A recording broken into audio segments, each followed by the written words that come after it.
દિવાળીના તહેવારોને લઈને વતન જનારાઓને સમસ્યા ન પડે તે માટે સુરત એસટી વિભાગ દ્વારા એક્સ્ટ્રા બસો દોડાવવાનું આયોજન કર્યું છે, જે લઈને અત્યાર સુધી 220 જેટલી બસનું ગ્રુપ બુકિંગ થયું છે, તો આગામી 5 દિવસોમાં આ એડવાન્સ બુકિંગ થયેલી બસો ઉપાડવામાં આવશે તેમ જણાવ્યું છે। દર વર્ષની જેમ આ વર્ષે પણ એસટી વિભાગ દ્વારા દિવાળીને લઈને એક્સ્ટ્રા બસો દોડાવવાનું આયોજન કરાયું છે। સુરતને કર્મભૂમિ બનાવનારાઓ પરિવાર સાથે દિવાળી મનાવતા વતન જતા હોય છે, ત્યારે તેઓને વતન જવા માટે કોઈ તકલીફ ન પડે અને ખાનગી લક્ઝરી બસના સંચાલકો દ્વારા કરાતી ઉઘાડી લૂંટથી લોકોને બચી જાય તે માટે એસટી વિભાગ દ્વારા અલાયદું આયોજન દર વર્ષે કરાય છે। આ વખતે ગુજરાત સાથે મહારાષ્ટ્ર અને રાજસ્થાન સુધી એસટી વિભાગ દ્વારા બસો દોડાવવાનું આયોજન કરાયું હોય અને 1600 જેટલી બસોનું સંચાલન કરનાર હોવાનું પણ જણાવ્યા બાદ અત્યાર સુધીમાં 220 જેટલી બસોનું ગ્રુપ બુકિંગ થયું હોવાનું જણાવાયું હતું। તો આગામી 5 દિવસમાં તત્કાલ બુકિંગ બસ ઉપાડવામાં આવશે તેમ એસટી વિભાગીય નિયામક પીવી ગુર્જરે માહિતી આપી હતી।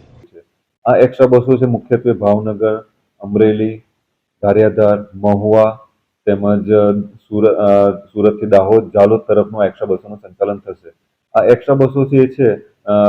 સૌરાષ્ટ્ર તરફની એક્સ્ટ્રા બસો રામચોક મોટા વરાછાથી ગાડી ઉપડશે, તેમજ જાલોદ દાહોદ તરફનું એક્સ્ટ્રા બસો સુરત મેઇન બસ સ્ટેશન ઉપરથી તેમજ રામનગર જહાંગીરપુરા ત્યાંથી આ એક્સ્ટ્રા બસોનું સંચાલન થશે। આ જો 1600 બસો છે તે પૈકી 220 ગાડીઓ જે ઓનલાઈન જે ગુજરાત સરકારનો અભિગમ હતો કે આ એસટી આપને દ્વારે તે થકી